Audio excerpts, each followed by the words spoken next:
वंचित ठेवणं हा गुन्हा आहे आणि मतदानापासून वंचित ठेवणं हा लोकशाहीचा खून आहे आणि लोकशाहीचा गळा घोटण्याचं काम बिलकुल करू नका अशा प्रकारचं मी त्यांना सांगितलं.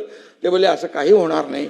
परंतु त्यानंतर मीडियामध्ये देखील मी पाहिलं, शंभूराज देसाईने स्वतः सांगितलं, म्हणजे मंत्री का गेले तिथे, कारण त्यांना माहित होतं तिथे त्यांना अडवतील म्हणून त्यांनी पण त्या आपल्या याच्या सीमा जी आहे बाहेर होते, त्या गेटच्या बाहेर पर्यंत त्यांना गेल्यानंतर मंत्री बघितले नाहीत, पदाधिकारी बघितले नाही, कोणी बघितले नाही, जसे आमदार बघितले नाही, असे आरोपीला जो असं पकडतात तसं पकडून घेऊन गेले.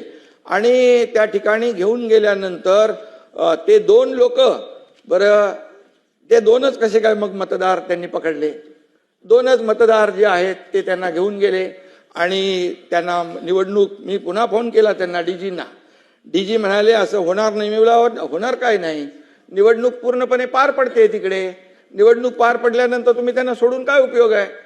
आणि मग निवडणूक पार पडली आणि त्यानंतर या सगळ्या, परंतु जी परिस्थिती निर्माण झाली महाराष्ट्रामध्ये, महाराष्ट्राच्या इतिहासामध्ये अशा प्रकारची परिस्थिती पहिल्यांदा आपण पाहिलेली आहे. कारण कुठल्याही परिस्थितीमध्ये अशा प्रकारची परिस्थिती मतदानापासून वंचित ठेवणं हे आतापर्यंत इतिहासामध्ये पहिल्यांदा आहे. आणि त्यामुळे मला जे माहिती होतं ते, आणि मी त्यांना फोन केले होते म्हणून मी तुमच्या निदर्शनास